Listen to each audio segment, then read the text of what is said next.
Yo, the enemy's public, I gotta keep my eyes open. Pay attention, stop walking around like you blindfolded. This not the World Cup, but Nasir be kicking knowledge. This the type of information you can never learn in college. It's time to fight back, it's no more trying to play it cool. We got interviews, podcasts, and got the latest news. So sit back and relax, we about to get it started. Earth is the canvas, and guess who's the con artist? They brainwashing us, the system corrupted. You are now rocking with the enemy's public.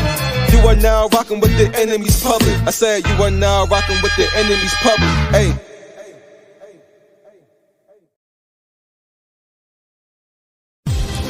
A once gold-driven, ambitious Sapphire turns to the street life after the sudden death of her big brother Dre. Dre's best friend Devontae tries to honor his homeboy's last request of looking out for his baby sister. The rebellious Sapphire makes it very difficult for Devontae to carry out his promise. Author Angela King James presents Fire. Get it on Amazon, on paperback, or Kindle.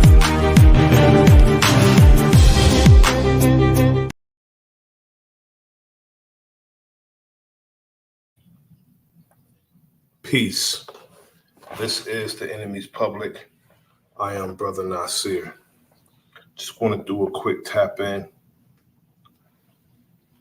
and go over social engineering through the environments, situations, and circumstances, and through entertainment.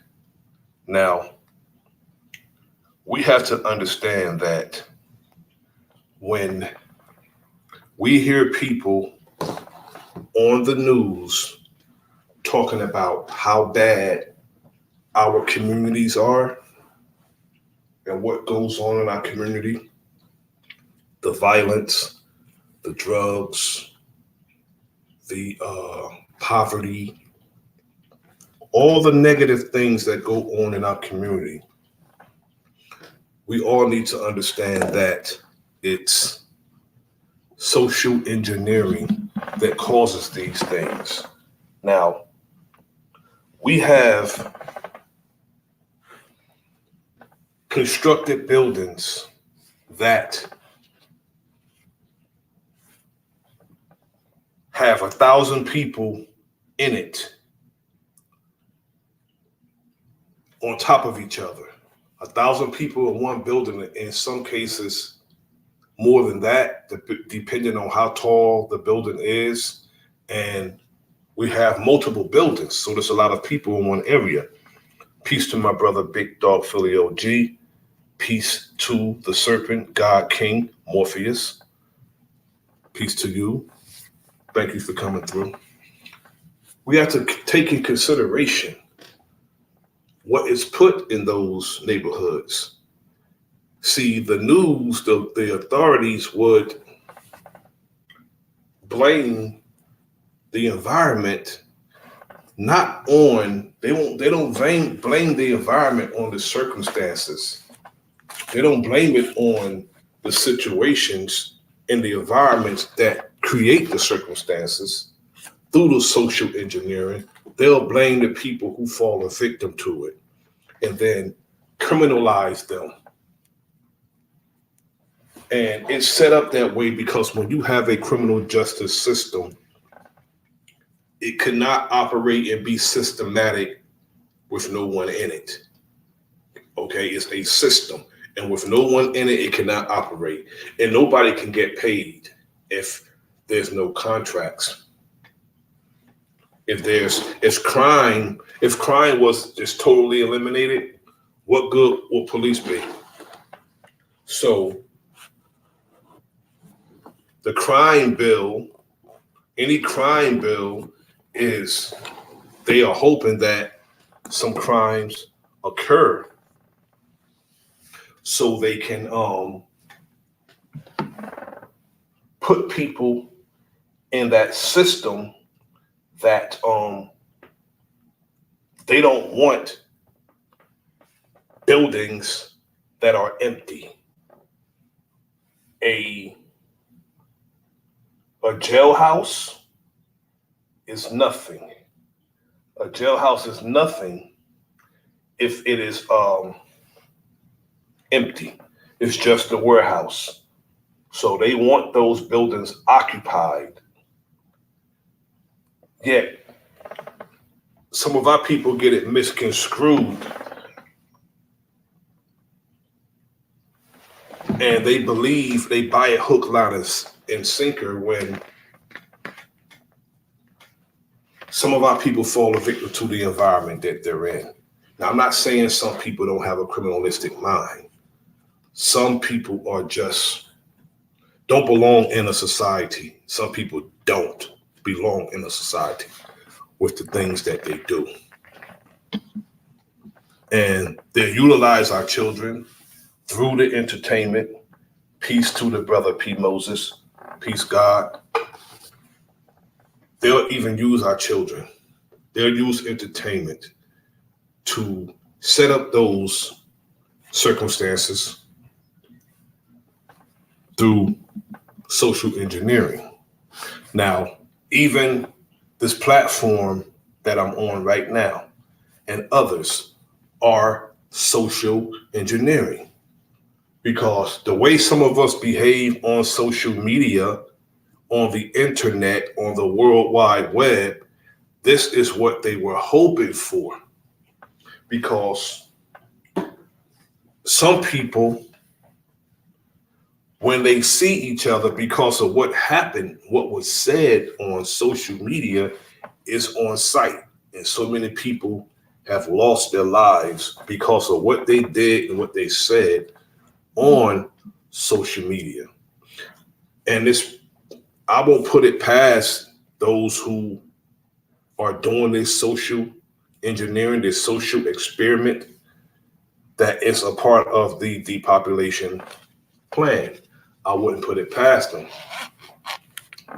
because if you would take what some of us say down because you don't like what we said and you said it's against community guidelines, but you'll keep up some of the things that I see that I'm going to show this evening, you'll keep this up. But what I say, or what my brother Big Dog Philly OG say, what Professor Griff say, what Professor Black Truth and the Black Authority say, if you could take their videos down for what they say, and you can keep these videos up, it's absolutely ridiculous. Now I'm going to play, I'm going to get right into it. I'm not going to even play the music this evening. I'm going to get right into it because, you know, I'm a little thrown off about that ending daylight savings too. People messing with the damn time every year.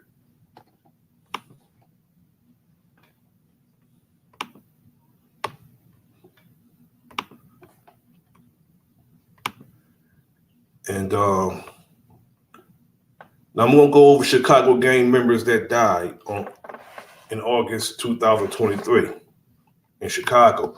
And I'm not showing this video just to show how bad our youth are or our people are. I'm not showing this video for that reason. I'm showing this video for awareness about the social engineering. You put negative impediments, you put all this stuff in a community, people are going to fall a victim to it. So August 2023 was another crazy month. Salute to a fellow general, Dre Cobb's music. Salute to you. For alleged Chicago gang members. 22 alleged gang members died from Chicago, from 2 members getting backdoored by the same set to a member even overdosing on drugs.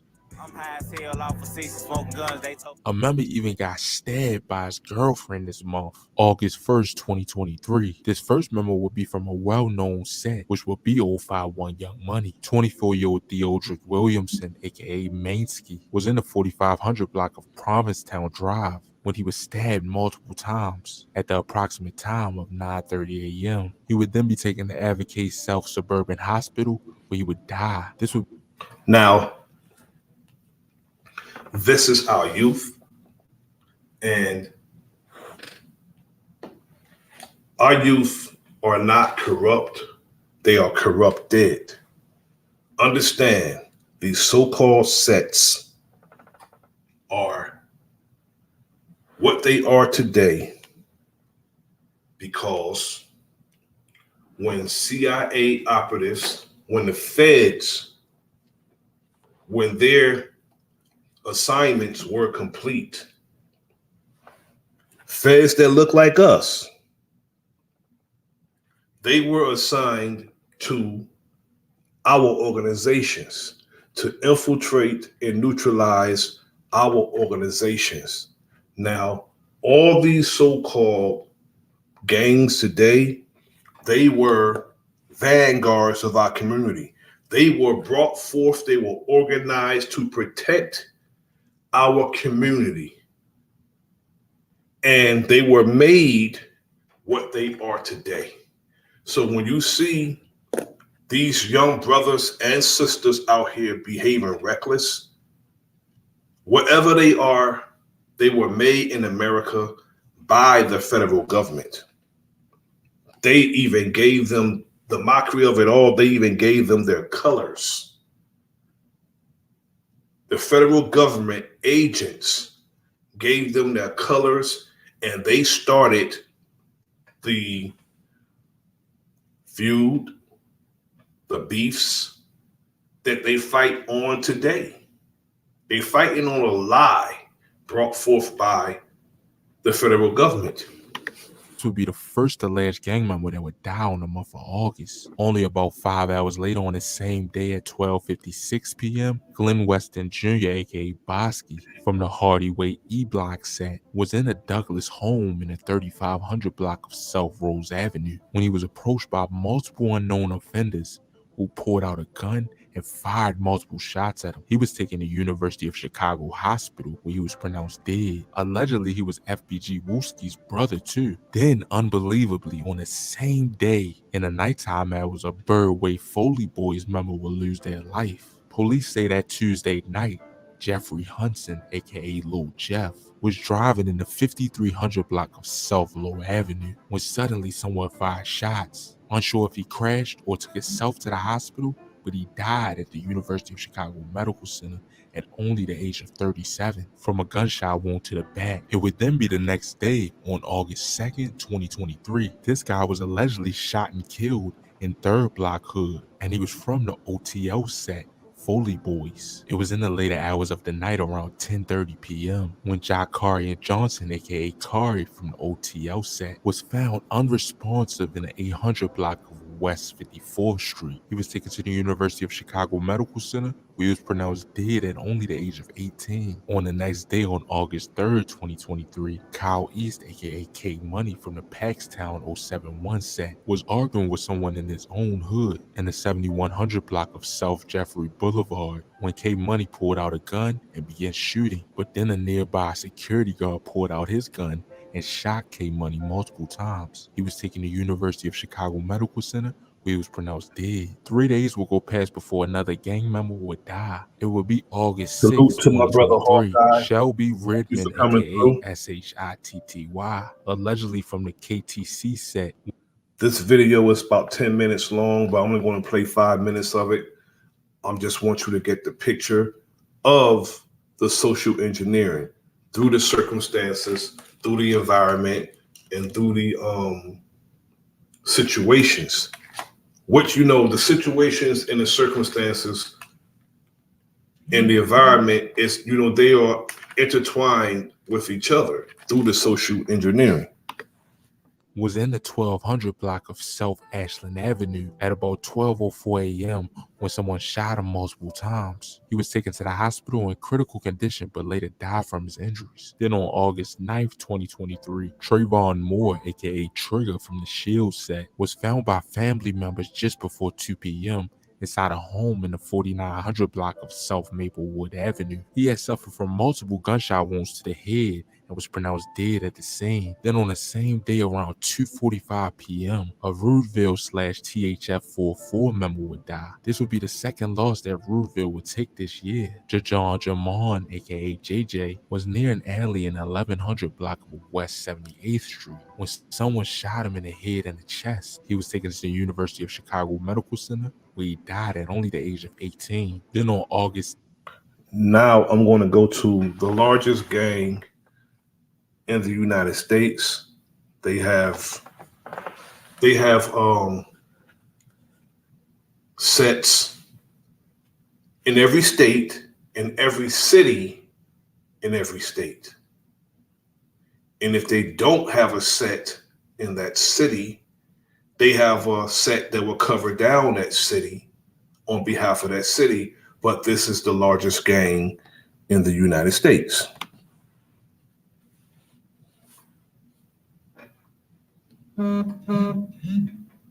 Now to an Eyewitness News investigation. An alleged gang of sheriff's deputies within the LA County Sheriff's Department known as the Executioners. Their alleged tattoo depicts a skeleton in flames, an AK-47, and a Nazi-style helmet. Miriam Hernandez has a closer look at the pressure mounting on the department to open their files on any groups like this. From inside the Compton Sheriff's Station, a deputy's claim filed with a county Thanks to about an Doe-Eyes. aggressive band of his Coming cohorts through. allegedly in control. According to the claim, members are branded with a sinister logo, which is a skeleton wearing a Nazi helmet with an AK-47 laughing. and go by a sinister name, the Executioners, which according to the claim does not allow African American or female members. Deputy Art Gonzalez alleges the deputy gang is trampling on the rights of citizens and targeting him as a whistleblower. Deputy Gonzalez, he's afraid for his safety right now, as he should be. This is a violent gang, violence, shootings, beatings. Why y'all beating him? Claims of excessive force and much more. And the timing. This is our, Black and Brown Alliance right here. I know it's a lot of people that rock with us and they align themselves with us and they're 10 toes down with us, but it's a lot of self-hating people who don't know who they are and where they came from, and they will serve to their own detriment and their people's detriment. Now you have a group of Hispanic sheriff officers in LA, and the only people they beat up is blacks and Hispanics. That's crazy.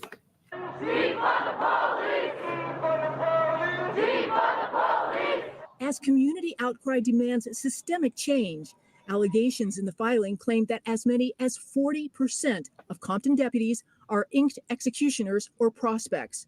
Rumblings reaching the sheriff. Well, first of all, there is no. Now this guy here, Alex Villanueva, he is the leader of the gang. He's no longer the sheriff in LA now, but he's the one who denied it. He denied that the gang existed. He knows they has a tattoo. He knows the activity that they were engaging in, but all of this happened on his watch.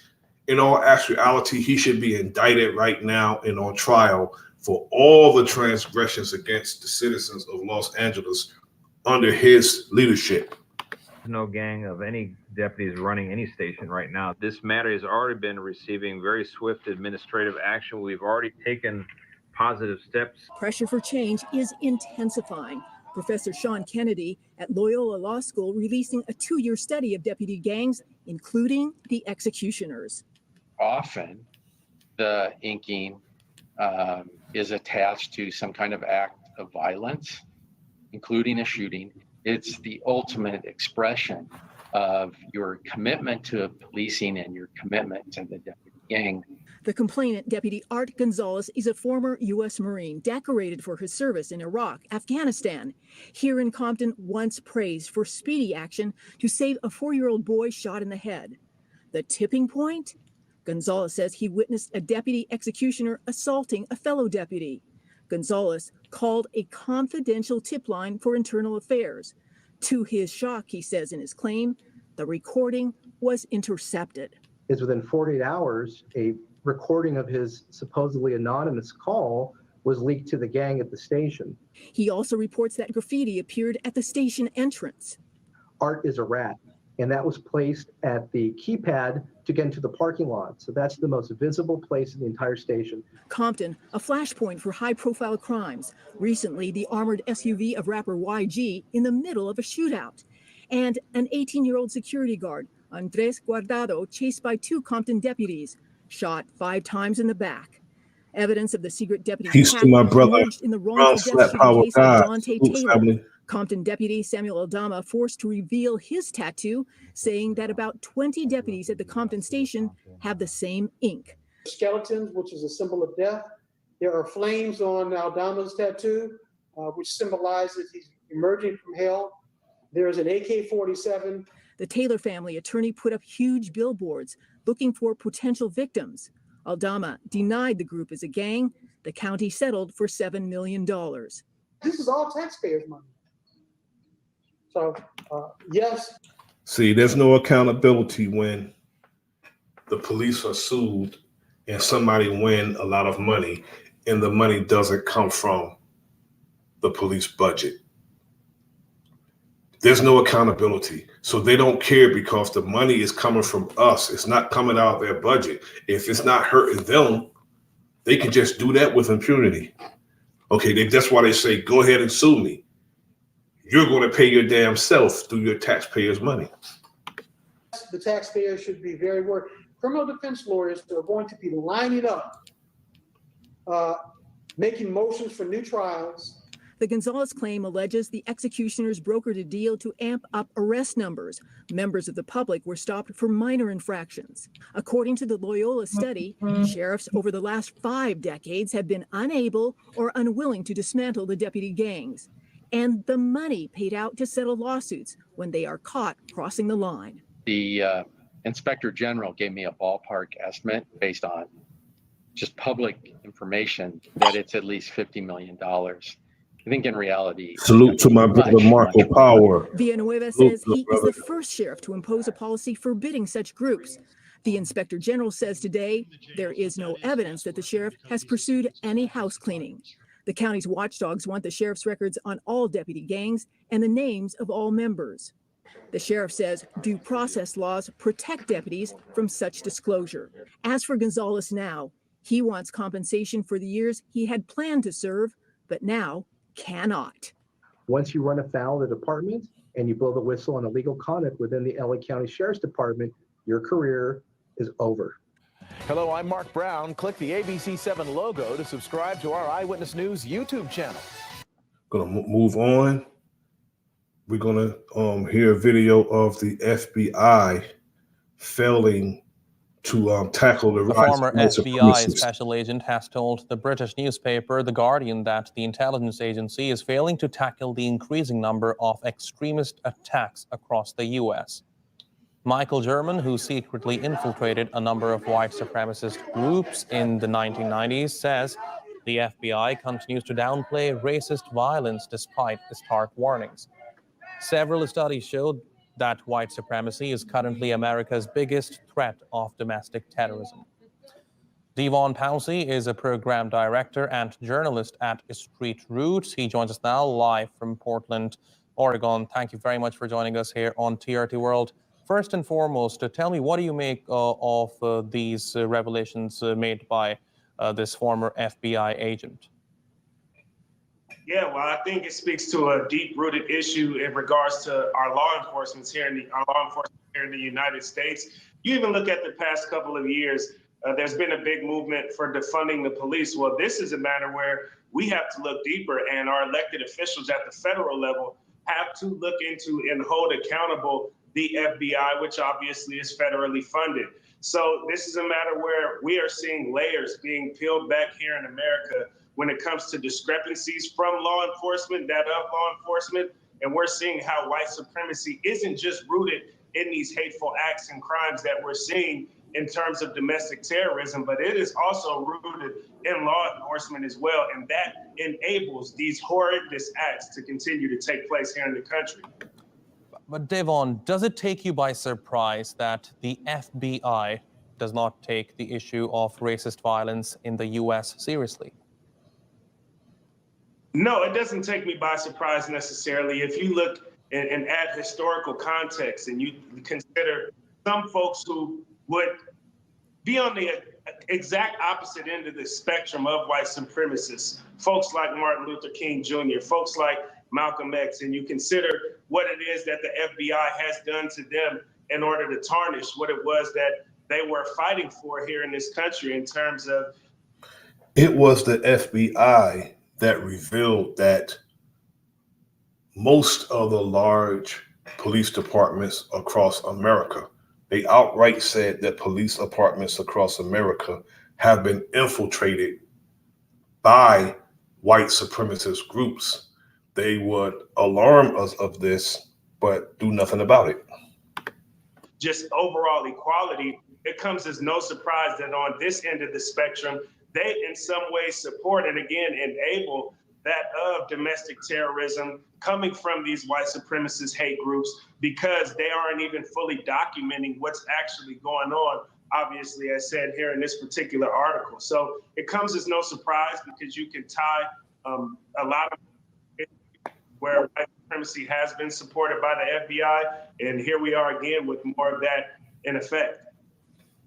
Okay, but how do we fix this? What kind of role do you think politicians have to play here? Because racist violence cannot keep happening in the U.S. the way it is, right? It has to end. Yeah, definitely. I mean, for one thing, again, there needs to be some more accountability measures for that of the FBI. Again, that we're seeing alternative first responders for policing. We have one right here in Portland, Oregon called Portland Street Response. As we've seen the movement of defunding the police, well, we see police officers day in and day out in their uniforms, and they're very easy to point out and target. With the FBI, it's a little bit different. It's guys who are in plain clothes, and it's a lot more hidden. So I think our federal government needs to hold the FBI more accountable. They need to continue to create more mandates for the FBI to follow, and they need to make sure that the FBI follows through on these mandates that they are laying out for them. So obviously the government is accountable, but us as the people have to now peel back more layers of what is a faulty law enforcement system here in the United States, and we have to continue to make noise so that these crimes are indeed being reported accurately so that we can try and find solutions to minimize these crimes from continuing to happen. Devon Pouncey, it's always a pleasure speaking to you. Thank you very much. Thank you so much. Now, we're going to go to the former FBI president. For the last year, our investigative team has been tracking hate-inspired violence and the growth of domestic terrorism and its connections to the modern-day white supremacy, white power movement. Here's a sneak peek of our series, Homegrown Hate.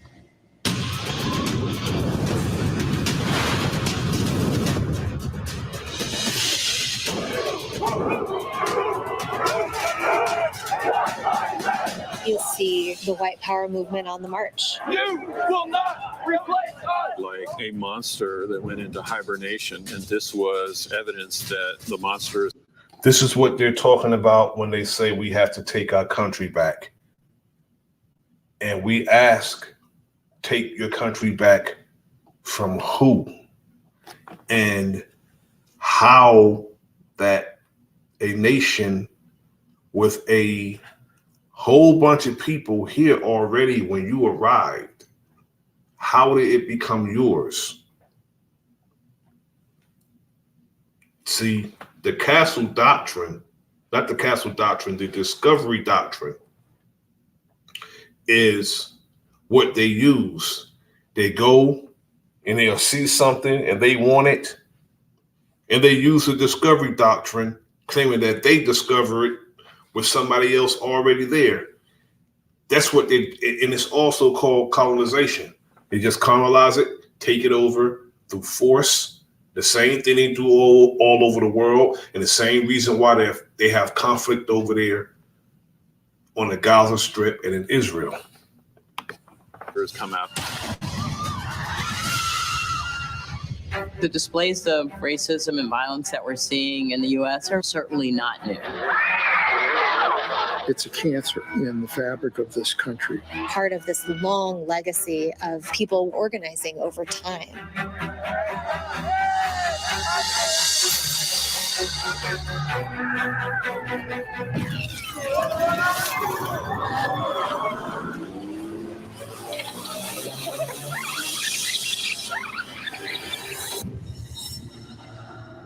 Within the white power movement, the Oklahoma City bombing stands as the culmination of decades of organizing. Timothy McVeigh has been found guilty on all 11 counts.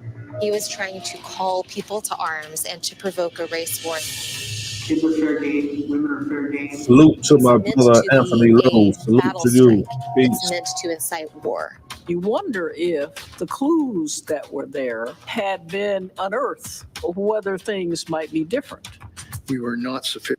It's hard to act on the clue when, as Chuck D would say, you can't see who's in cahoots because now the KKK is wearing three-piece suits. That's a good line, but I question even the brother Chuck D's motives today because the moves he's making today is not consistent with and what Public Enemy say they was about. The moves he's making today is very puzzling, and so he's acting more like Public Friend than Public Enemy. Sufficiently prepared. An act of domestic terrorism carried out by a movement that we have not classified, confronted, or understood. Save the white race! All we're doing is planting the seeds for future Timothy McVeighs to do the kinds of things we saw in Oklahoma City. There are going to be more victims. We have a problem in the country. It's getting worse. Are you willing tonight to condemn white supremacists and militia groups? We just need to start talking about race. There's no shortcut around that. And joining us now to set the record straight is one of the voices that you just heard from there. Former FBI agent Michael German infiltrated white nationalist groups and spent years undercover. He's now a fellow with the Brennan Center for Justice's Liberty and National Security Program. Michael, thanks so much for joining us tonight. Thanks for having me. So you know all too well the threat that far-right extremists pose, something that the president last night again refused to denounce or even accept as a reality. He quickly made a comparison to Antifa, Biden arguing that it's a false equivalency. How great a risk do far-right extremists pose, and are we doing enough about it in this country? We are not doing enough about it. White supremacist violence has been a persistent problem in the United States since there has been a United States, and that problem did not go away. It's from the time that I worked these cases in the 90s. I'm absolutely glad that he can actually tell the truth that from its inception, since they arrived over here, it's been nothing but violence, murder, rape, anything that they'll put you in prison for today. It's what they did to establish what they call the United States. The 90s through today, it's been a constant presence. What we have different is a president who's willing to give rhetorical sustenance to these groups. And I think that's extremely dangerous because it gives these groups the idea that what they're doing isn't criminal, but rather authorized by the government. And of course, the failure of law enforcement to address this violence as a priority is part of the problem. What was your reaction at the debate last night when he was told to denounce white supremacist groups, and then he basically gave this call of action saying to stand down and stand by? It's quite troubling because having spent time undercover in these groups. Stand down means not yet. Stand by means I'll call you when it's time. You know, they're used to listening to dog whistles from government officials that they can interpret in a way that they take as positive. But this message was pretty loud and clear, and particularly the quick pivot to what the president likes to call the primary enemy of Antifa creates a problem because it is centralizing the focus of these groups' violence, basically saying the enemy of these fascist groups is the enemy of the president of the United States, and therefore the likelihood that violence will be undertaken, particularly when we're talking about something as ill-defined as Antifa, which is short for anti-fascism, and in fact it can basically be applied to any perceived enemy the president or these far-right militant groups choose. Yeah, some have called last night's statement a dog whistle into a bullhorn. But yesterday there was a hearing by the House Oversight Committee about white supremacists infiltrating law enforcement. Democratic Chairman Jamie Raskin said the bloody trail of violent white supremacy is now splattered across America, adding the virus of white supremacy is spreading. How much of an issue is this among local police? And while many communities debate police reform, what can be done to try and reverse course? So it is a persistent problem. This is something that the FBI has warned about from the time that I was working undercover and in written products in 2006 and 2015. So it's a problem that's serious enough for the FBI to warn its own agents about the infiltration of white supremacists into law enforcement. I think it is a small part of the problem. There are other types of militant activist groups that law enforcement appears to have an affinity for, or some members of law enforcement do, and particularly what we see in the deprioritization of investigating white supremacist violence. And we can see continue. And we can see the difference in the way the police show up to a Black Lives Matter protest or to the Standing Rock Water Protectors protest, where they come in militarized gear and are very aggressively using tear gas and less lethal munitions, versus the fairly light touch they bring to a white supremacist rally or a rally by one of these far-right militant groups that often devolve into actual violence against people, and yet you very rarely see aggressive follow-up to prosecute people for those crimes. You can even see it in the language choice of calling some militia versus mobs. But that being said, what role do you think that social media plays in all of this? I mean, the president said that he sees most of the violence coming from the left. Just last night, Fox News' Chris Wallace incorrectly stated that most of the protests end up in riots, when in fact 93% of the recent protests in this country have been peaceful. How does social media play a role in spreading division and hate, especially among extremists? I'm concerned that the role of social media can be overplayed. Obviously, all of us use social media more than we did when I was undercover in the 1990s, because we didn't have social media back then. But you have to understand that these groups are often, these covert groups are often early adopters of new technology. And are sometimes more advanced even than law enforcement is. The first time I heard the term email was when I was undercover with neo-Nazi skinheads in the early 90s.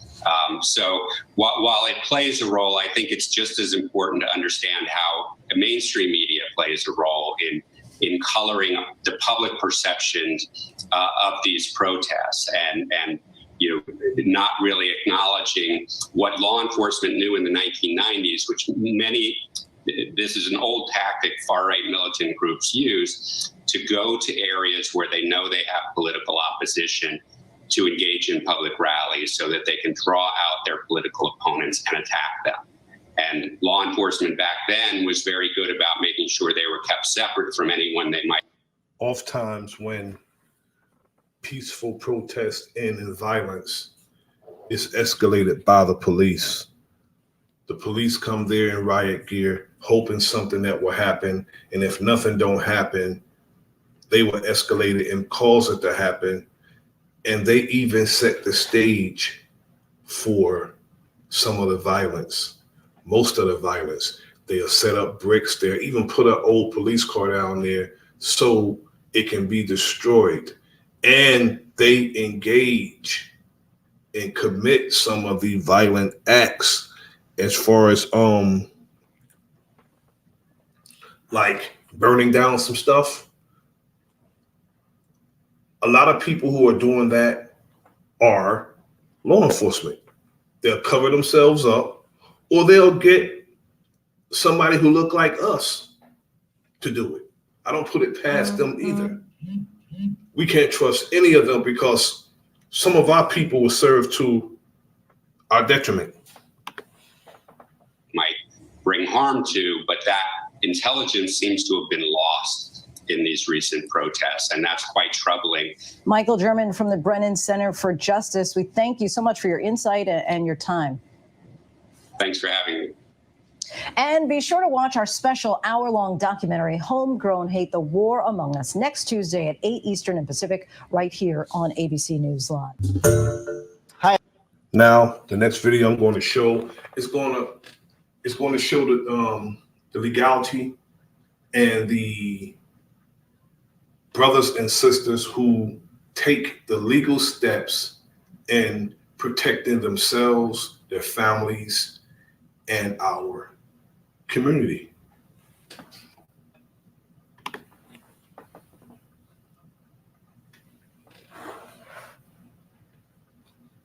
Now, the next video I want to go to is a video that's going to explain, and it's a video about one of the other negative impediments in our community. Again, we're dealing with social engineering through the environments, situations that create circumstances. All of them are coincided, intertwined with each other. And I want to deal with the problem with drugs. Another negative impediment in our community. So John Ehrlichman was one of the henchmen for Richard Nixon. I say video courtesy of the Young Turks.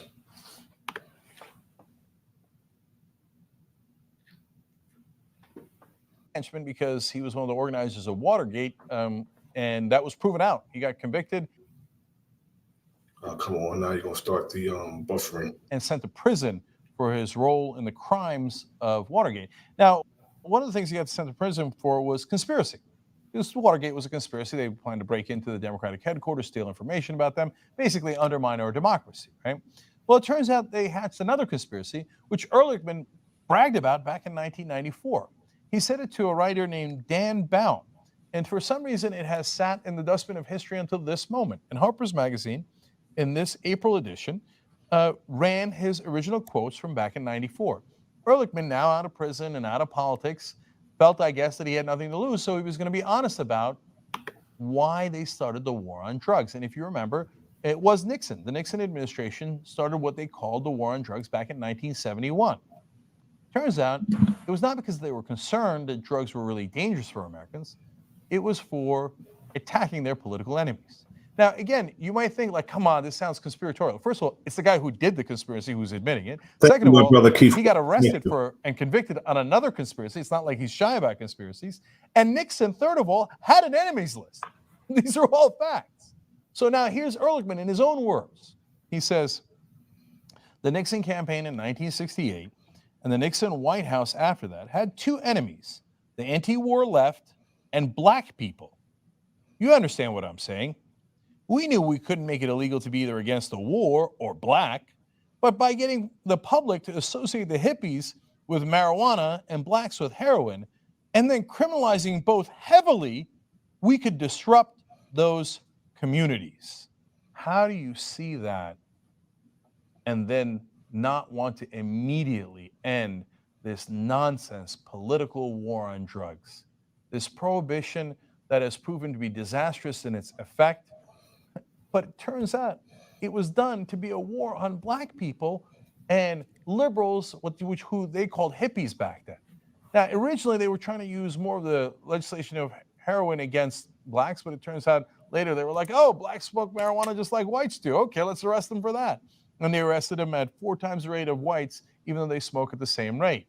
The whole point was to make sure that they could arrest their political enemies. How could you know that and still be in favor of the war on drugs?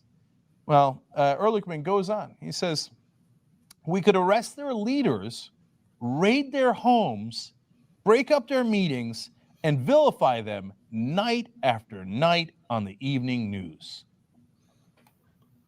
Now, I'm going to show you how they're still doing that in a second.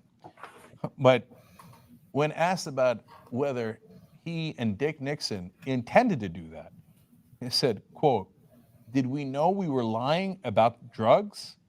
Of course we did. Jesus Christ. Now, there was one other member of that Nixon administration, and he wound up having a fairly large role later in American politics. Let me show you a picture of him. That's right there, Richard Nixon sitting in the White House with Roger Ailes. Now, what does Roger Ailes do now? Oh, he's the head of Fox News. Big facts. Back then, Roger Ailes wrote this memo, and he gave it to Richard Nixon. Quote, a plan for putting the That's big facts, big dog Philly OG. White people use more drugs than us and harder drugs. And not only that, they have the money, the access to the harder drugs, which is why, the crack epidemic happened. And though cocaine is raw, unstepped on, they got slaps on the wrist. And our people were put in prison for longer periods of time because of drugs that were stepped on several times. And it was about classification and the color of your skin. Joe Biden even wrote that crime bill based on that.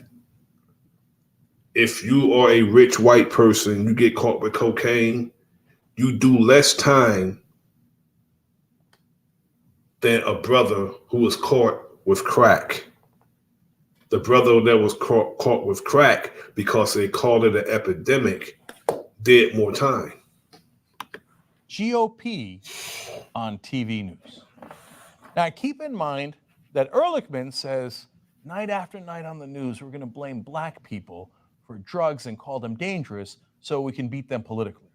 Now, let me show you what Fox News is doing today, night after night, led by Roger Ailes, who was in that same Nixon administration. Now, watch. About race, not drugs. They feel that police departments are corrupt across the nation. They target African-American youth. They try to track them down for having J's on them, and put them in jail because they hate blacks. I mean, that's what it is. And they totally avoid the reality of why arrests in urban America are higher than suburban America. So you know what's going on, Howard. Why don't you just admit it? But I think that if you start to arrest their children and give them records and put barriers in front of their futures and their careers, I think people say, wait a second, as you said in the previous segment, this is soft drug use. Why are you arresting and giving this kid a record, especially minority kids disproportionately? They're the ones who get arrested. Only dealers, Juan. There's no... Most politicians do drugs. Most government officials do drugs. They're junkies. Now, a few months ago, cocaine was found in the damn White House. Bunch of damn junkies. And you can't be in your right mind to make some of the decisions that they make in government. They're on something. Mass arrests of users. No, they get a ticket, Juan. They get a ticket. I don't think that's right, Bill. And I think lots of people. But the statistics do show that African Americans, almost 4 times as likely to be arrested for possession than whites. Why is that? Well, I think it's because too many cops are fulfilling their quotas by going into minority neighborhoods. But the crime rates in the black urban precincts are off the chart compared to suburbs and rural areas, okay? So the police, by necessity, to protect the poor people there who are being murdered by the hundreds in Chicago, for example, have to flood the zone. And in flooding the zone, they pull people up. You can't put drugs in the community. You can't put all these negative impediments in the community and then say it's the people in the community's fault. You can't do that. Now, the police, these are some guys who do drugs also. Now, it was a sheriff officer actually planting drugs on people. He was caught with the drugs in the trunk of his car that he was planting on the people. He'll get drugs. I don't know where he got them from. He probably got it from evidence. And he was planting drugs on people and just pulling people over and just fucking their lives up. Over, and they ask them questions, and if they're obviously high or openly using marijuana, they get arrested. It's not a let's hunt down the black people today. Oh, they have to flood the zone. It's not like we have the war on drugs to hunt black people down. No, Bill, that's exactly why we have it. And here you are, however many decades later, still doing that same propaganda that Ehrlichman wanted to do, Nixon wanted to do, and a young staffer named Roger Ailes wanted to do, who's now your boss. And there you are on TV telling everybody, no, the blacks are more criminal than the whites in the suburban areas, even though they actually do the crime of smoking pot at the same exact rate. But they get arrested at 4 times the rate. Why? Because that's the whole point of the war on drugs. We have to end. Now, I want to go to another video where the police allowed this Caucasian man to sell drugs in a Cleveland black community. Gerber is recalling 160,000 boxes of its on drugs. They used a technique, allegedly, that is so controversial that it split that community wide open. That community is Cleveland, Ohio. And the technique, the tactic you're talking about, turns out to be a man named Arthur Fechner, a local drug dealer there. Mr. Fechner says that he entered into a kind of arrangement with the police, that he would help them hook a bigger fish, his supplier in Miami. But in the meantime, he would continue to sell drugs, a lot of drugs to the people in a poor black community in Cleveland. We're going to begin at the top of the story with our chief correspondent, Chris Wallace, who spoke with Arthur Fechner. Arthur Fechner speaking for the first time outside court.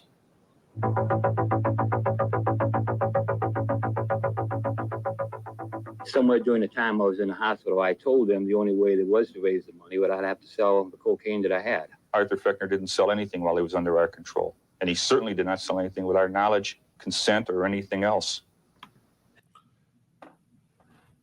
Do anybody in the listening audience believe one word that this man just said? Now, they know the police are allowed to lie. They are allowed to get deep undercover. They are allowed to do whatever it takes to hook a bigger fish. But I don't believe that is the case to hook a bigger fish. I just believe they're corrupt to the damn core. Here this man here sitting there looking like Adolf Hitler, outright lying. And anyone who says that he did is a damn liar. That's what they have to say. You understand? They have to get a story and stick with it because they can't admit that they allowed me to sell drugs. For nearly a decade, Arthur Fechner was one of Cleveland's biggest drug wholesalers, selling an estimated $20 million worth of narcotics before he turned police informant. Because his undercover role helped put away other major drug dealers, he is now in protective isolation at a prison location we agreed to keep secret.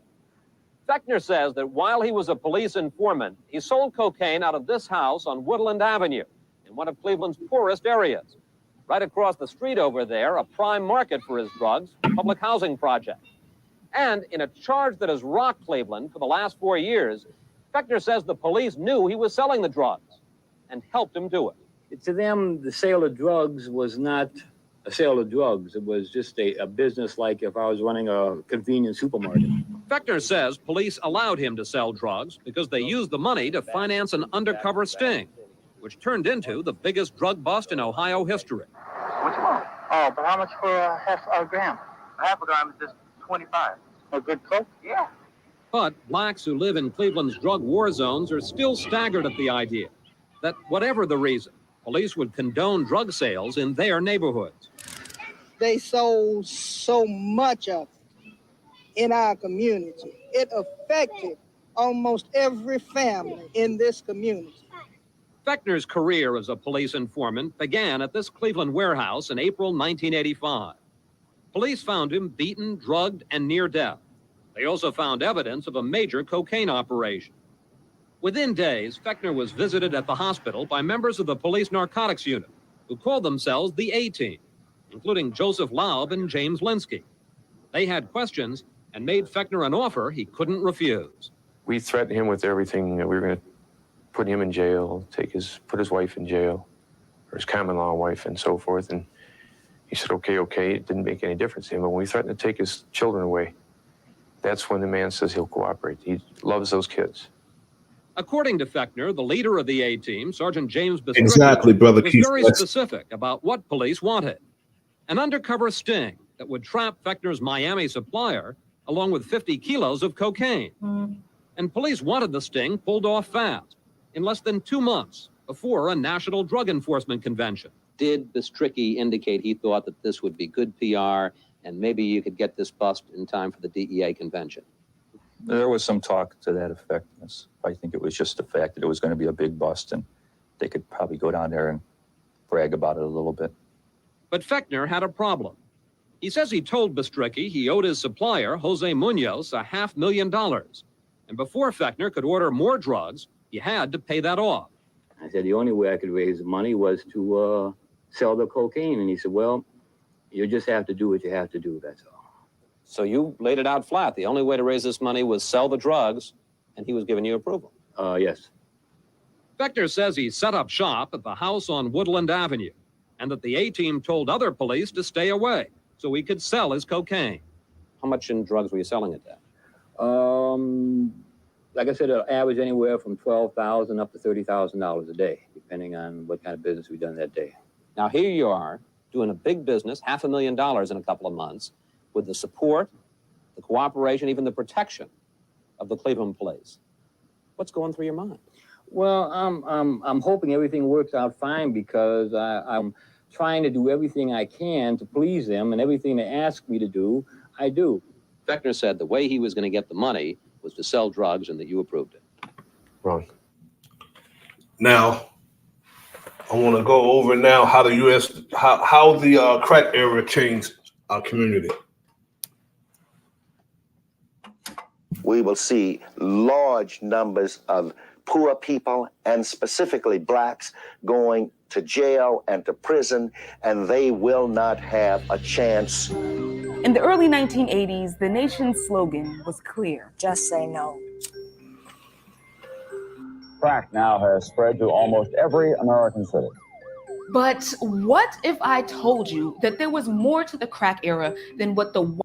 They actually get on the news programs and advertise these drugs, and then they will have the users looking for the drug to get high, and the drug dealer trying to see how he can get his hands on a drug to sell.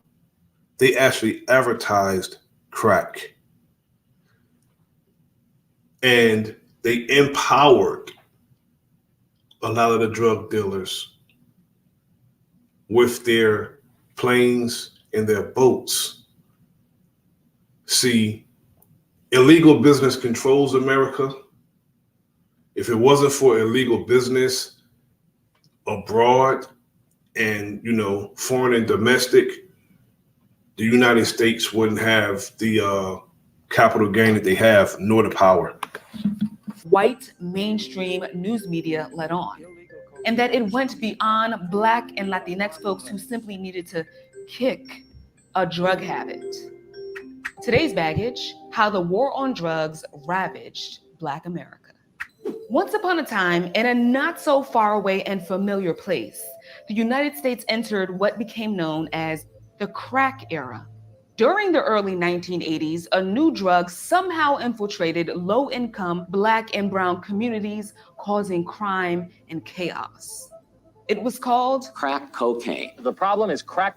How many of the family in the chat believe that crack ended up in our communities coincidentally, as opposed to on purpose? Crack cocaine. Crack cocaine may deny these black children a decent future. Well, it turns out that your uncle, who always talks about the man, was right. Well, sort of. While crack did absolutely ravage some black and brown communities, it wasn't that simple. The United States government and agents of the state were corrupt and had a hand in creating this dark time in America's history. Misinformation about crack cocaine and its users flooded airwaves and proved to be just as dangerous as the substance itself. Decades after the crack era has come and gone, its impact lives on. But before we fall any deeper into this rabbit hole, let's take it back to the beginning of this war on drugs, which is often dubbed America's longest war in history. Please search warrant! The federal government first banned the recreational use of a substance.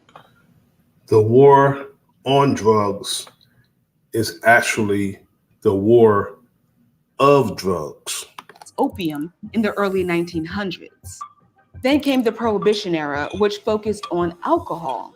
Shortly after, the feds began to track and vilify people who struggled with addiction, especially if they were Black. Fast forward to 1971, when Richard Nixon declared war.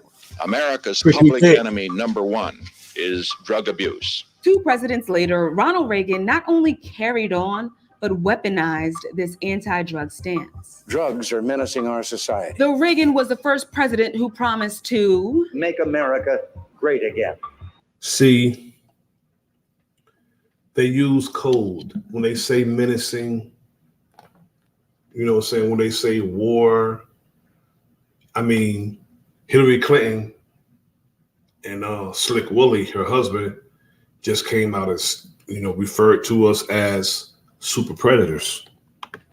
But rather, he made things worse for low-income communities.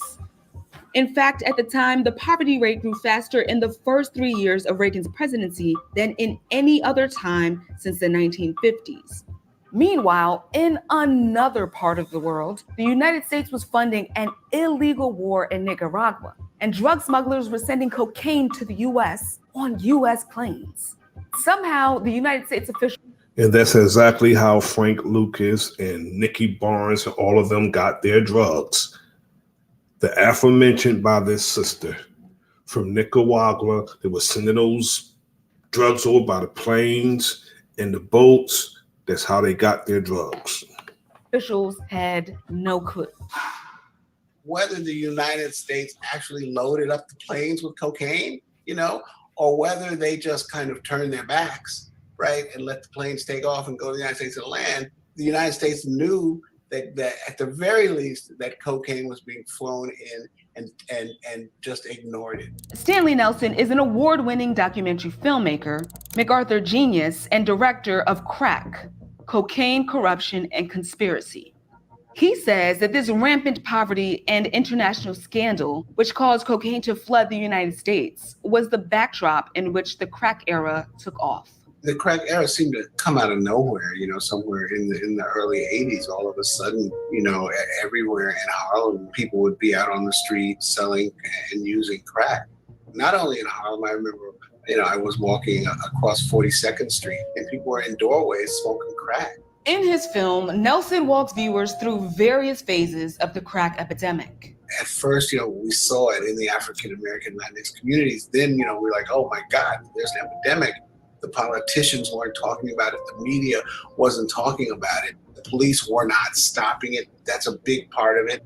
Some dirty cops took money from drug dealers, or they took drug money themselves. What would you steal?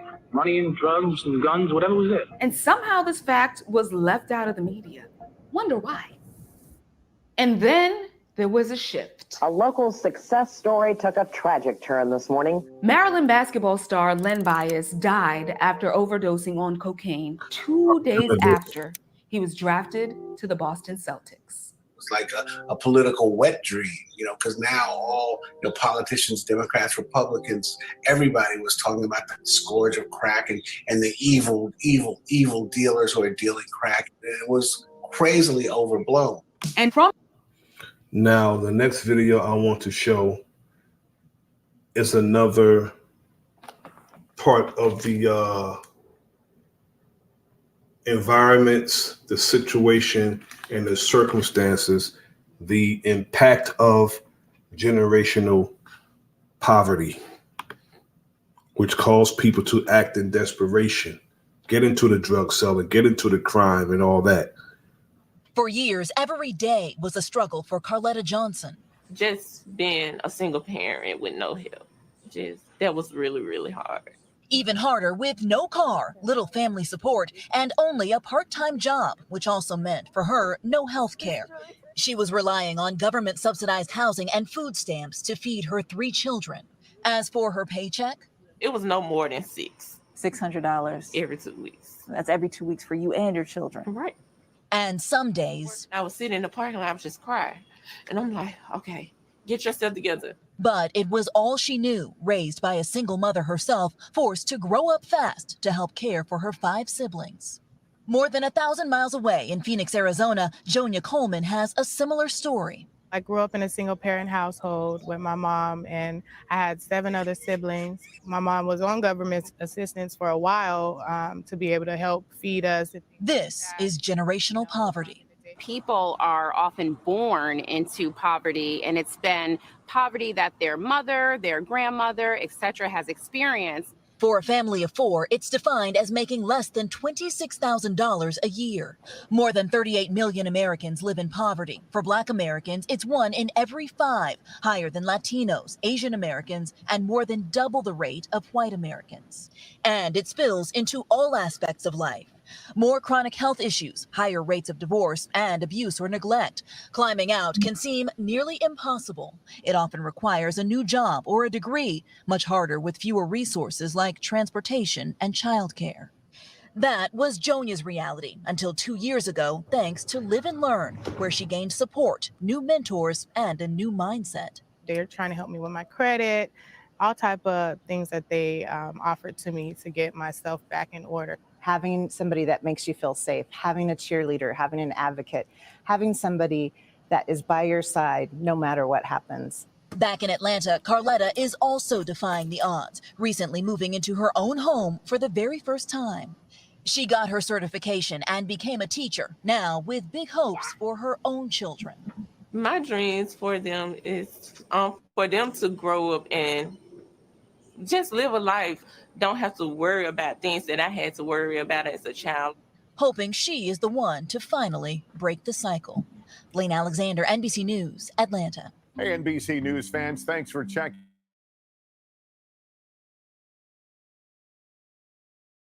out our YouTube.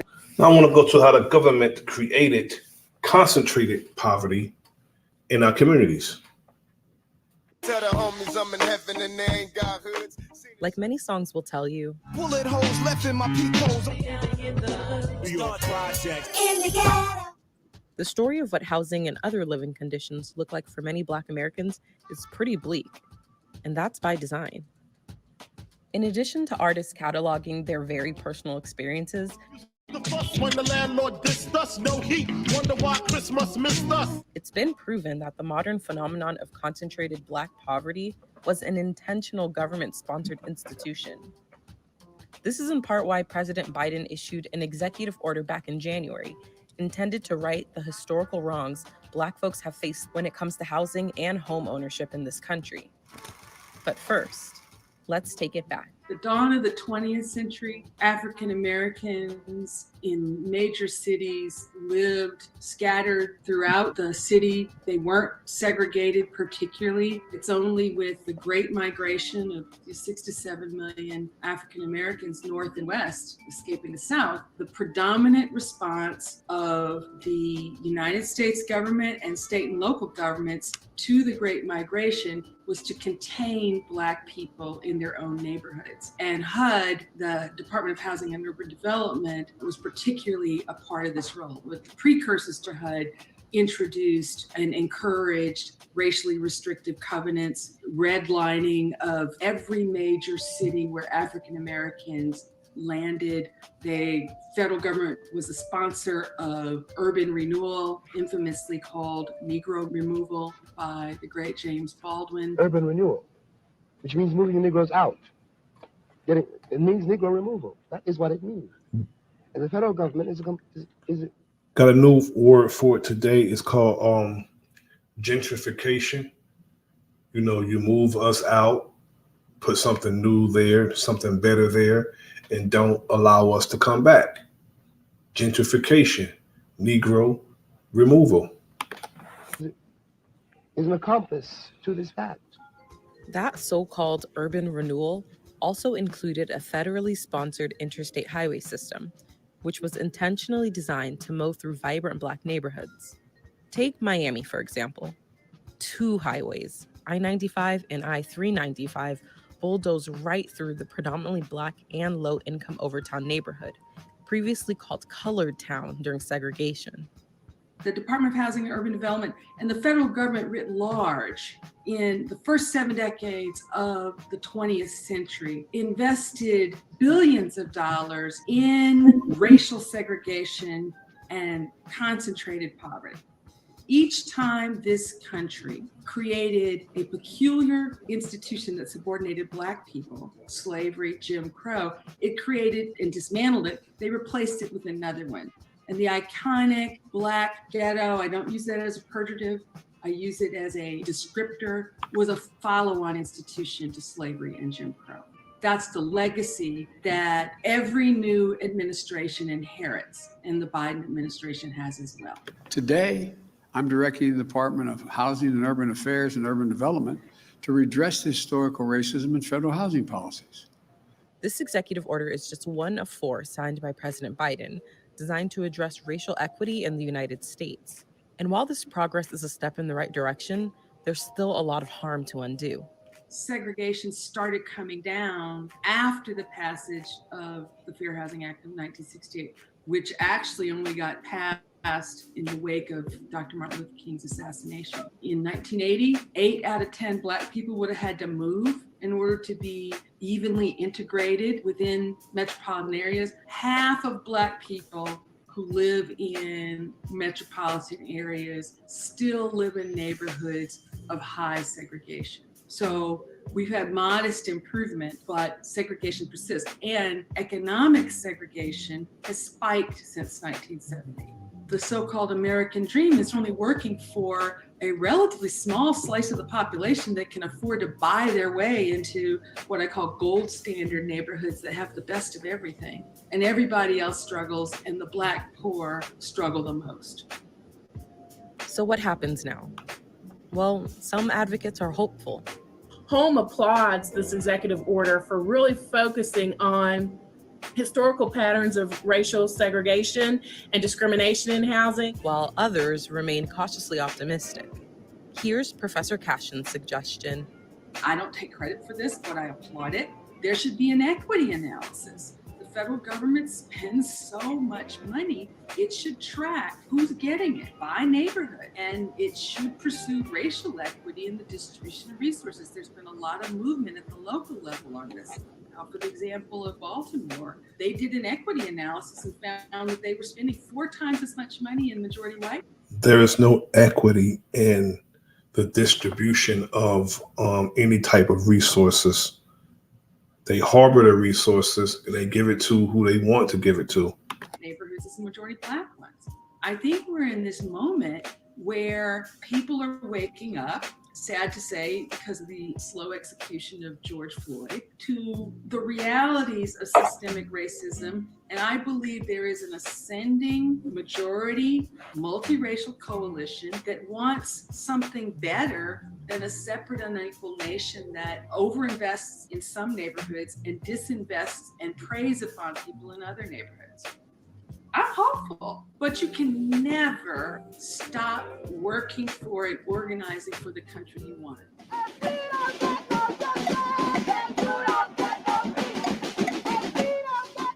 New generation's more radical and less tired than me. There's always another generation coming.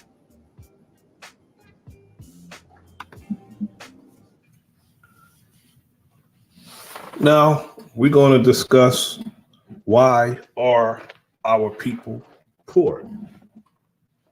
What's up, family? This is Kaden with Black Finance, and today we're going to talk about the top 3 reasons why the Black community is so poor and some of the things that we can do to change it.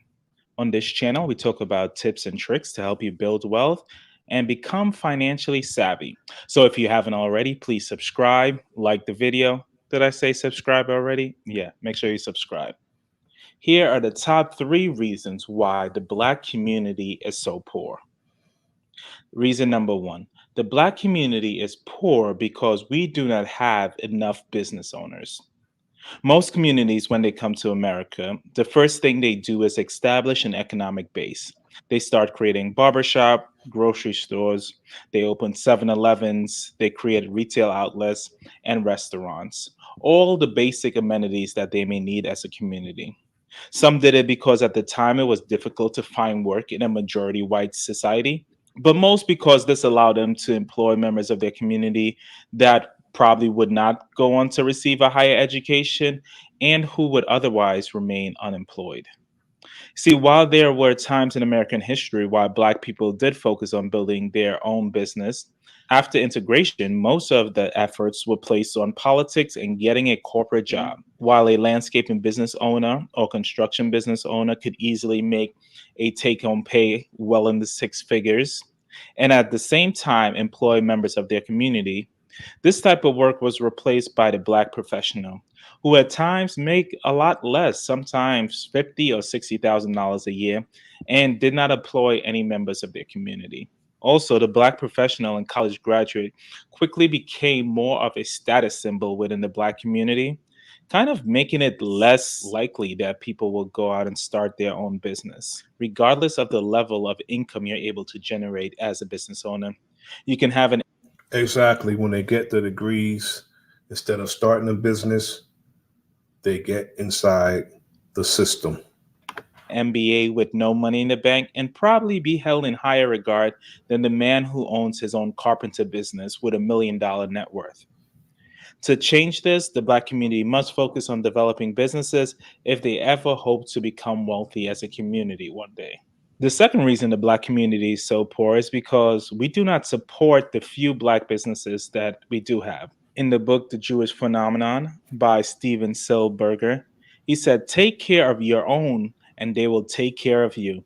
He talks about a Jewish belief that if your group depends on the funding of others, it will be subordinate to that funding group. Because of many of the hardships that the Jewish people have faced, they have developed a sense of economic responsibility for each other, where they pride themselves in forming communities and supporting each other businesses.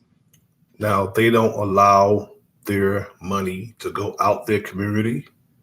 They spend with each other, which is brilliant. They don't spend outside their community. Their money stay in their community. In other ethnicities, their money goes out of their community. Our money goes out our community within minutes, while some never leave and some stay in for days. They know that their shared survival might depend on it one day, and are determined not to relive any of their past mistakes. There's a lot that the Black community can learn from the Jewish community. Support your community, and your community will one day be in a position to support you. This isn't to say that you hate on anyone else's community, quite the opposite. But when your group does not have any economic power, people will take advantage of you. All the shooting of Black people by police officers could be tied back to the lack of economic power within the Black community. There is very little repercussion today for killing a Black person. That's because most cops know that they can't probably afford a good lawyer to fight the system. If Black people are to move from the highest unemployment rate and from one of the poorest racial groups, they need to start focusing on creating businesses and supporting each other. And the third reasons why the Black community and Black people in general are so poor is because they spend their money on the wrong things. The Black spending power is reported to be $1.5 trillion, which is more money than I can imagine. Most of this goes into housing, about 37%, which is understandable. But Black people spend twice as much on their clothes than they do on their education. Exactly. Frivolous spending. And when they see someone who they prop up, like a Lil Wayne, like a Diddy, like a Jay-Z, and some of us are poor as hell, faking it until we make it. And they'll brag about, oh, I'm drinking Ciroc, or I'm drinking Lil Wayne's liquor, or I'm drinking Jay-Z's liquor, I'm drinking Usher's liquor, making these propped up puppet ass Negroes richer while you're staying in a poorhouse being drunk. And this is not So that brother King Genesis. According to a Bureau of Labor Statistics report, Black people spend more on their clothes, more on entertainment, more on their cars than they do on their education. And according to the book, The Jewish Phenomenon, the idea that Jewish people are cheap is far from the truth. Jewish people are the cornerstone of hard book sales, accounting for between 50 and 75% of non-institutional hardcover sales in the United States. Essentially saying they spend money on books. They also invest a lot into their education. It's one of the expenses that they are willing to spend big bucks on. They also understand that after getting a formal education, the goal isn't just to work for corporate America, but it's to take the skills that they learn from corporate America and one day start their own business within their community and employ. While teaching us to get an education and finding a job instead of starting our own business so we can employ our own people. Members of their community through the business. To sum this up, the Black community is poor because we don't have enough business owners. The Black community is poor because we don't support each other businesses. And the Black community is poor because we spend money on things that do not give us any return. A lot of this information comes from two books I highly recommend. The first is Black Economics by Jawanza Kunjufu, and the second is The Jewish Phenomenon by Steven Silberger. Thank you for watching this video. Please like the video. Now we're going to have a quick video by an idiot. It's a broken culture, it's a broken society, and hip hop is hurting things. But I also want to talk to you about something I've realized. Even if Black Americans are aware and know their history, right? And you can get Black conservatives who understand the history much more, who understand, the ills of the left and what the left has done. But still, in that regard, That's a fact, King Genocide, unfair lending practices, and also predatory lending with high interest rates. bring to the conservative side the same bad habits that I was hoping Black conservatives would be abandoning. And what I'm talking about, number one, is conflict resolution. Black Americans do not know how to resolve basic conflicts. Everything has to turn into a fight. I hate. Now, this is a person who, when she was discriminated against, she sued white America. And she said she was discriminated because she was Black. But when she won her case, she decided that after she won her case, racism was over. So she get up here now and she deny racism exists. And not only that, as a non-Black American, in which she is, how the hell is she gonna tell us that we don't know how to resolve basic conflicts? And she's married to a zaddy, one of them. She don't even know how to pick a husband. Hate you forever. You got to draw lines. It's like you're this gang or that gang. And you still see it happening in politics. Do I understand you to say that the government has exacerbated the plight of these poor Blacks? Yes. How? A number of ways. One, they've made it difficult to get jobs, to get started in the job market. Minimum wage law would be one of those things, but only one. The terrible schooling would be a major factor. that if you're going to turn out kids who are 40% functionally illiterate upon graduation from high school, then you're going to have very serious problems in the job market. And the government is responsible for that? The government Through runs the public schools, yes. State as well as federal. They're doing many things to make it much tougher for the person at the bottom to get started. And they're also making it less necessary to get started by having various subsidy programs, food stamps, welfare, and so on, which reduce the difference between working and not working. So that the general tendency of what they're doing is to make it harder to rise. But of course, if you're lucky enough to have started to rise before these programs began, then you're in great shape. And, you know, next we're going to go to a total numbskull who is a self-hating Negro, Jesse Lee Peterson. Can you see how the The fact middle that, class- that all of the blacks in this country started out as slaves might have hurt their cause a little bit in building up economic wealth? Well, you can't find any blacks living today that started out enslaved. No, but that goes down the generations, No, Jesse. because I mean, prior look, to the civil rights movement, less than 10% of black babies were born out of wedlock. Abortion was unheard of. Black men and women were getting married. and they were rich. I grew up, and black people were not in poverty before civil rights. There were some, but even in that, they had a sense of character. I grew up thinking, for the most part, only white people sinned, because black people lived at such a high standard of what was right. It was hardly unheard of them carrying out and acting the way that they're acting. So it you was had racial only, assumptions It's in reverse only back when they turn their lives over to the government and the so-called black leadership. See, Jesse, it's always about race. Either the white people are like this or the black people are like this. If you talk about government programs, et cetera, like, I mean, look, how do you, so how do you judge if someone is Grand Rising, brother. Mike a check, black Mike person is check. among, in your mind, the most black Americans that are more immoral and lazy? Like, so when you see a black guy walking down the street, or JR, our producer, is black, can you tell whether he's moral and immoral and lazy? No, I can't. I don't even know him. Okay, but do you assume he He's is, working, since he's part of most of black Americans? He is working, so I assume he is among the group that's not lazy. But today's society, especially with black men, Do you know that a gigantic majority of blacks in this country are employed? No, I mean, a lot of them are, but most of them. Salute to the brother, Big Dog, Fully OG. Doing mic check. Mic check, mic check. Loud and clear, good brother. Or not.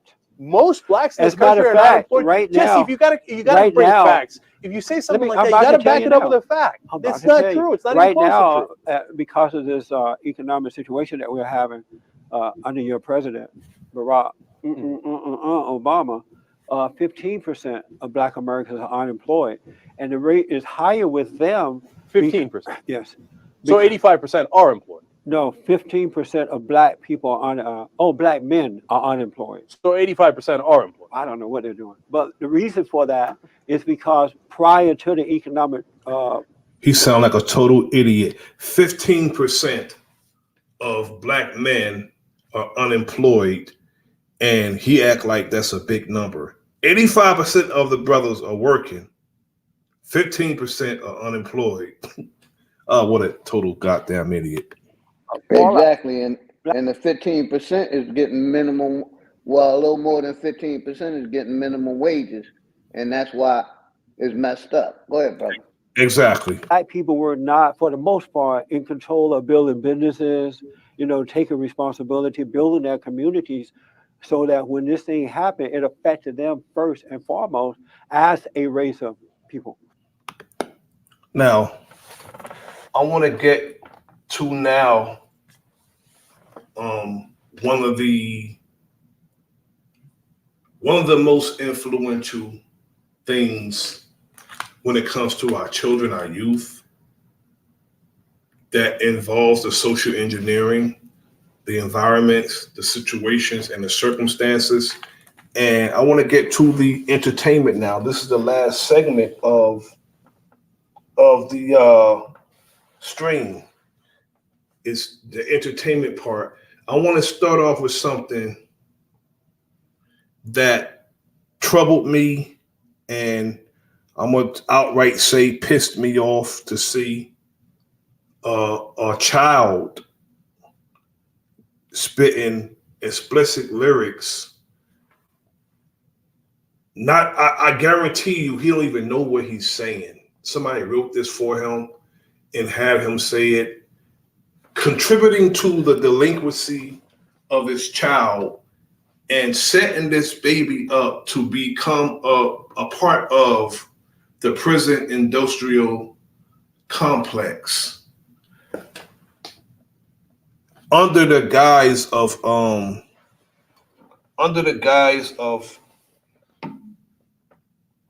hip hop.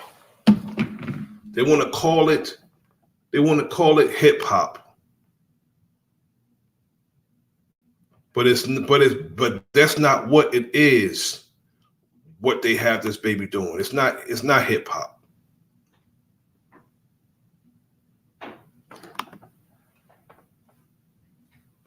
It's outright disgusting.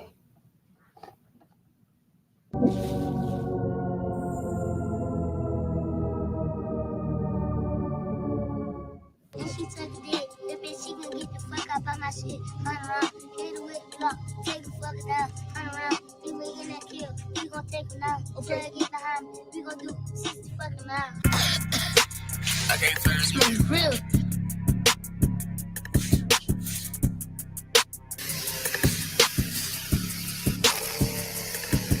If you ain't suck a dick, babies, you can get the fuck up on my shit. 100 round, hit him with the Glock, take a fucking dog. 100 round, bitch, we in that kill, we gon' take him down. 12 get behind, we gon'. He can barely talk. This little boy can barely talk. And there's no way he wrote any of this that he's saying. Do 60 fucking miles, I remember D. Keep on talking, bitch, I remember D. You being that point there. Second shit, you ain't not bad. Fit around, nigga know I play with me. Look at all these grown people and older people around him contributing to his delinquency. All, especially the grown men, they need more than a talking to. All of them need some good brothers to run up on them and give them the damn business.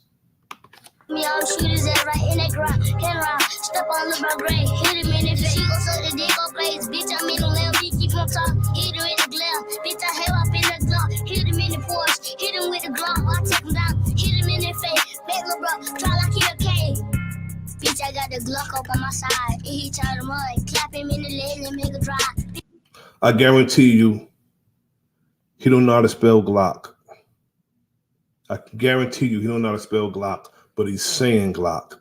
Bitch, I'm in the sun. Bitch, I'm in D. Keep on talking. Bitch, I'm in the sun. Bitch, I throw a bullet out there. Bitch, in your fucking face. And that big I switch on. Enough of that. But I want to go to now, what is the order of the day when it comes to some of the hip hop artists in this guns in their videos. AMF visuals.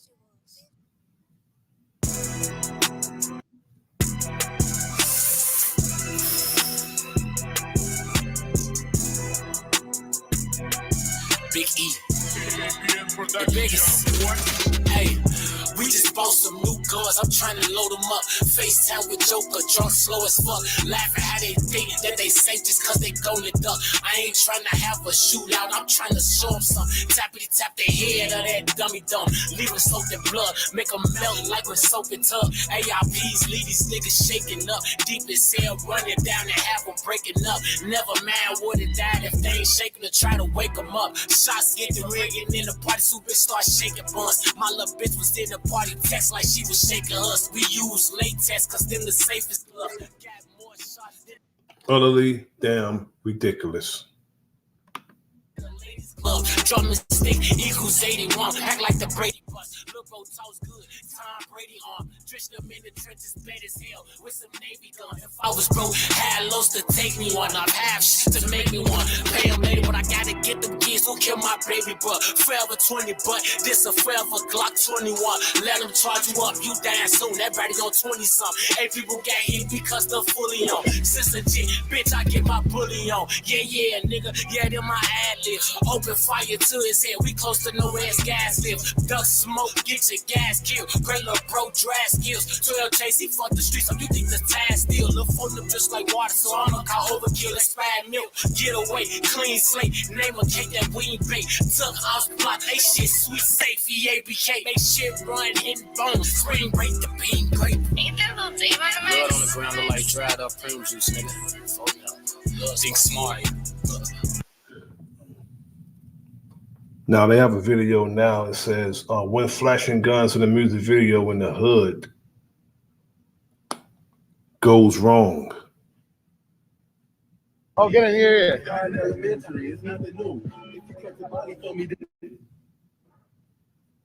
I'm stuck with you. And I'll probably take your homie if I fuck with you. And I'll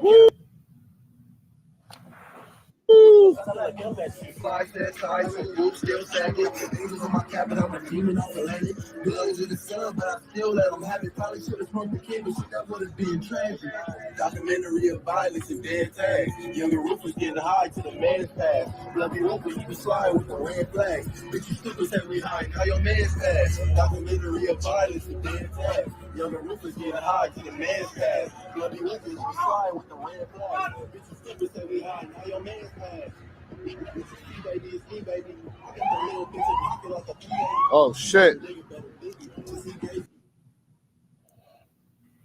Now people call themselves all kinds of things when it comes to having a moniker in hip hop. Now they have a cat out called Q the Fool, Guns and Bell, calling himself a fool.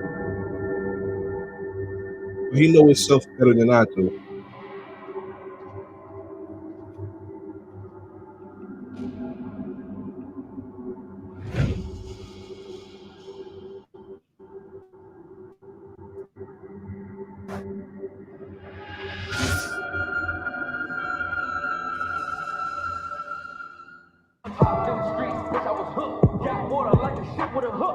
Looking for diamonds, bitch, nigga, you ain't get shit back that I took. Don't talk too much, I just sit back and look. 600 on my motherfucking foot, shackles on my motherfucking. Now I'm on the them boys attended it. Fake money, man, that little boy, he printed it. Try to start that, but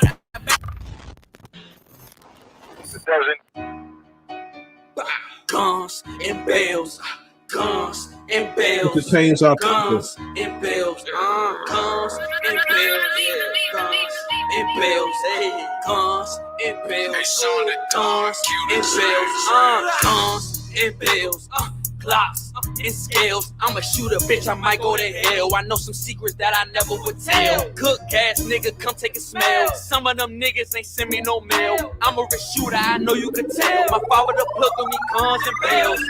Where the niggas stay? Where the nigga trap? Where that boy at? Might piss on these niggas like a dog in Mac. 1 million, I need way more than that. Red bottles, my shoes matching my hat. Shout out to Simple City, free little hat. I was locked up, ecstasy, for rap. Rest in peace, OG Bobby had pounds in the trap.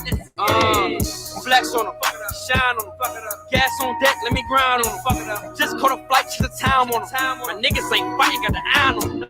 She gave my rubber head with the mind on them. Brain on them. Press a nigga out like I'm ironing them. Fuck signing with them, nigga, man, I'm signing them. Rich shooter shit, bitch, I'm a ride for them. I notice a lot that a lot of these killers, so-called gangsters, overly emotional ass cats that'll shoot you quick, fast, in a hurry, are effeminate as hell. Outright, straight up effeminate. Won't put their hands up and shoot a fade. And you see how this dude was dancing, but he's holding the gun in his hand, and in all actuality, that's the beard in his hand that makes him appear like a man. But he's an outright punk. and bills, glocks and scales. I'm a shooter, bitch, I might go to hell. I know some secrets that I never would tell. Cook ass nigga, come take a smell. Some of them niggas ain't send me no mail. I'm a rich shooter, I know you could tell. Enough of that. Salute to my brother, Big Dog Philly OG. Do a mic check, brother. Mic check, Grand Rising, brother. Yes, sir, brother. You know, I just wanted to go over some of the, the situations and circumstances in the environment, a part of the social engineering that plagues our community. And this is why we are in the condition that we're in. Some of us know how to navigate, move around in the wilderness of North America. Some of us know how, but some of us fall a victim. Some of us is intellectually lazy and don't think. And some of us don't love ourselves enough to get out of these type of situations and get our family out these type of situations. They work hard at everything else. Some people work hard at being stupid. They work hard at it. And when you have somebody telling you this is what it is, some of us know, brother, but don't go accordingly. Some of us know.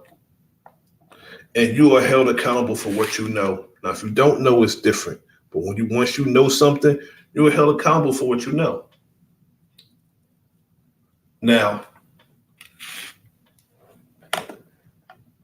the reason why some of these people use us the way they use us is because wicked people know the scripture.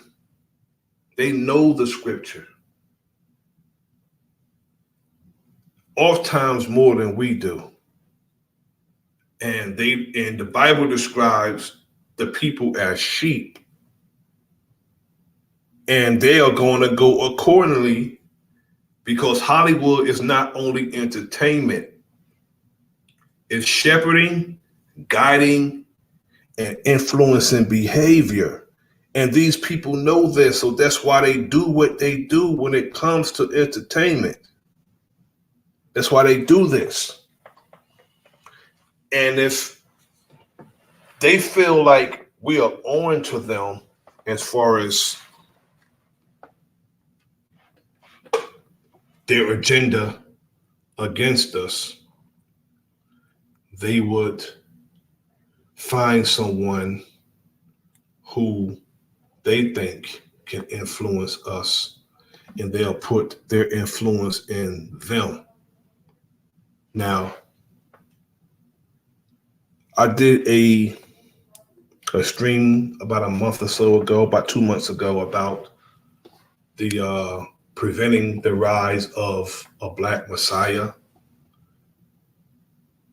And I talked about how the United States government don't have to do that because we prevent the rise of our own Messiah with the way we do things. You know, the COINTELPRO is the United States government's aim to destroy us as a people, and especially us coming together. Now, to prevent the rise of a Messiah who can unify and electrify a militant Black national movement, they said Malcolm X might have been such a Messiah. They say he's the martyr of the movement now, today. Martin Luther King and Kwame Ture, Stokely Carmichael, they all, and the Honorable Elijah Muhammad all aspire to their position. He said Elijah Muhammad, they said he's less of a threat because of his age, but then they said King could have been a real contender for the position should he abandon his supposedly obedience to white liberal doctrines, meaning the nonviolence, and embrace black nationalism, he would have been a good contender of being the Black Messiah. And then they said Kwame Ture has the necessary charisma to be a real threat. The problem with our young people today is the gap between us and them. And also, they don't want to listen to us. And it used to be that the number one influence used to be the elders, the parents, the elders. I believe it was school, then church, then each other. But the number one influence on young people today is young people. And that's backwards as hell. Because can you imagine if you're training to be a fighter and someone who has less experience than you trying to train you to be a good fighter? You're not going to be a good fighter. You have to be trained by someone who has fought, been there and done that, who has put in the work himself or herself. They have good female trainers today in fighting. But things are backwards today. This society is backwards, and it's done on purpose, because when you tell a child who has parents that they can do anything without the parents' permission, and you can keep a secret from the parents, that's backwards. You can come in, you can get birth control pills, you can get abortions, you can take the hokey pokey, and you don't even have to tell the parent. That's where they're going with these things today. And that's backwards. A child that's under the tutelage of his parents, everything should come to and through that parent. We couldn't go on trips. We couldn't go to Great Adventure. We couldn't go to the beach. We couldn't go nowhere. We had a permission slip. I don't even know if they have permission slips today for a child to go on a trip. And that's crazy. Absolutely crazy. And they wonder why the society is the way it is today. And there's no control over the youth. They don't want you to control them, because they want the children to end up in their hands and in their prison. You put your hands on them, they can call somebody. But if they get hit upside the head by somebody outside your house who don't give a damn about them, there's no issue there. Outright nonsense, foolishness. Yeah, I was going to say, brother, these are excellent topics. You done had my thinking from one point to the next. You talked about so much, the social engineering, the war on drugs, the redlining,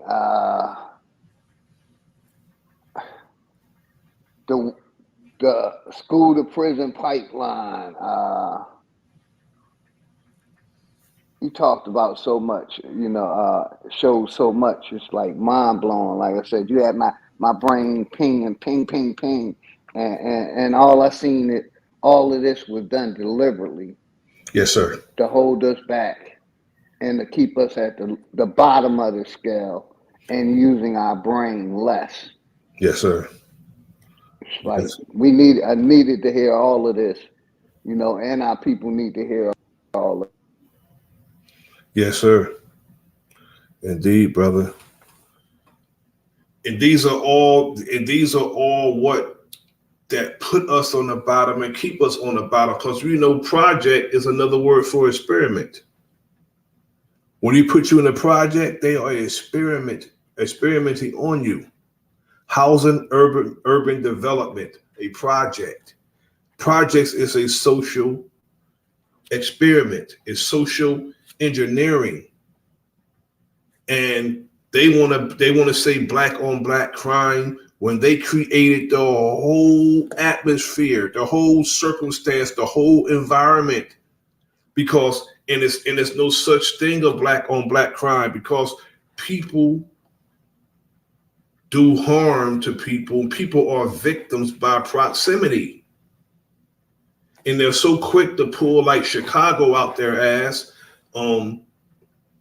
Detroit out their ass because of what goes on there that they cause. They're so quick to say that to win a bad faith argument.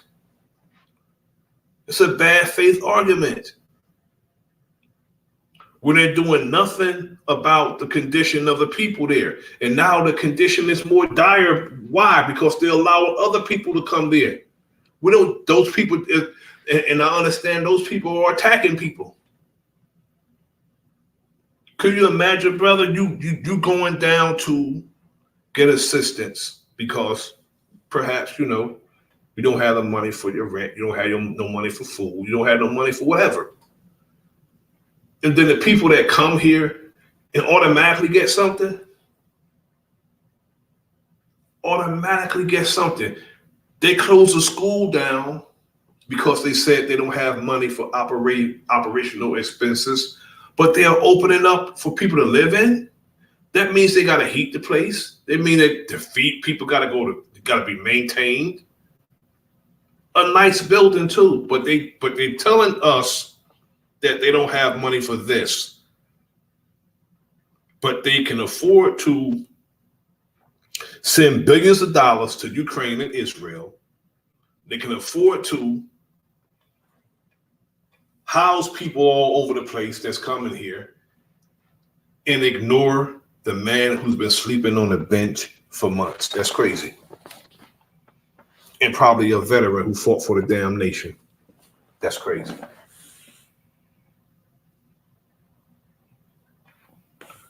Because most veterans, especially those who are brothers, when they get back, they don't want nothing to do. I find that they don't want nothing to do with this system once they get back. Most veterans that I know don't want nothing to do with the system because they went over there and found out their ass was duped. Most case scenario. Crazy. But I don't want to go too much longer, brother. I appreciate you for coming up. I just wanted to present this information. This was like, heavy on my mind today. So I said, I'm going to do it today.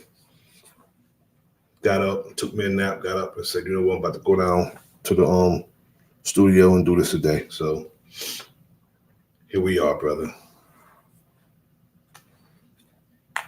But I appreciate you for coming up.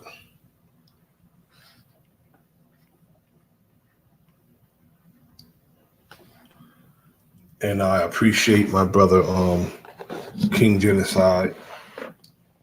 I appreciate my brother, Keith West, Anthony Lowe, of course, Big Dog Philly OG, Black Wild Indian, my good brother, Executive Sessions. I don't know why Executive Sessions. This must be a new page or something because this brother's supposed to be modded up. I don't know why he's not modded up, but I'm about to take care of that right now.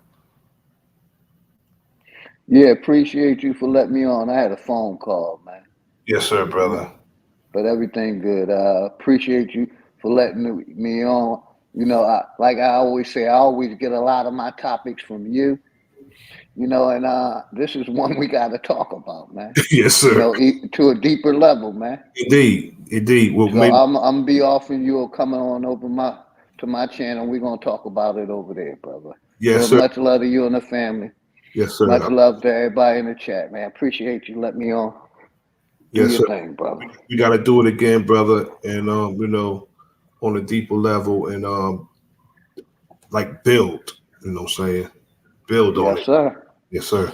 Just let me know, brother, and it's that's where we at. Just let me know. Got you, good brother. Peace. Peace. Salute to my brother Anthony Lowe, my brother P. Moses, my brother Marco Power, Bronze Flat Power God. Greetings, respect to Doe Eyes, my brother Hawkeye, my brother Dre Cobb's Music. Thank you all for coming through. I appreciate it. We're going to go over in a few days how entertainment in Hollywood, entertainment and feminized, physically strong Black men through butt breaking and feminization. We want to talk about that in a few days because it's important that we know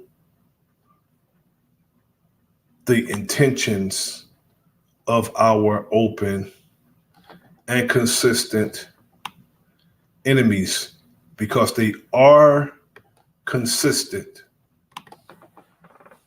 They are very consistent, steadfast.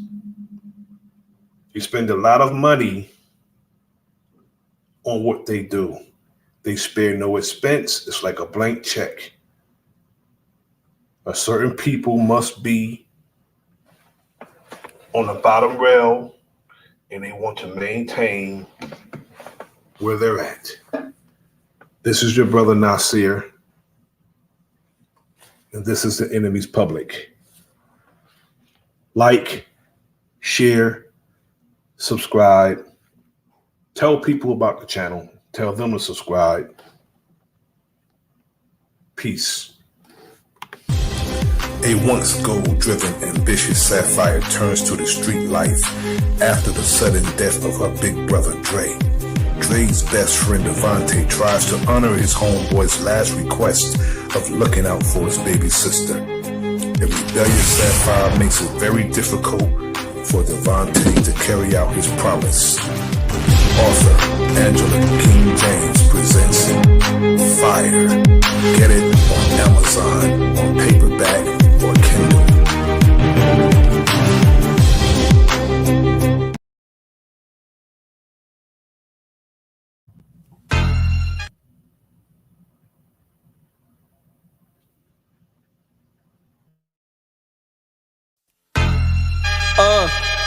Yo, the enemy's public, I gotta keep my eyes open. Pay attention, stop walking around like you blindfolded. This not the World Cup, but Nasir be kicking knowledge. This the type of information you can never learn in college. It's time to fight back, it's no more trying to play it cool. We got interviews, podcasts, and got the latest news. So sit back and relax, we about to get it started. Earth is a canvas, and guess who's the con artist? They brainwashing us, the system corrupted. You are now rocking with the enemy's public.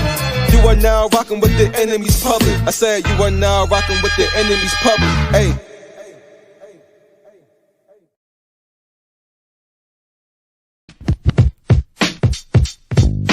Enemy public, I saw your thing on YouTube, man. Keep doing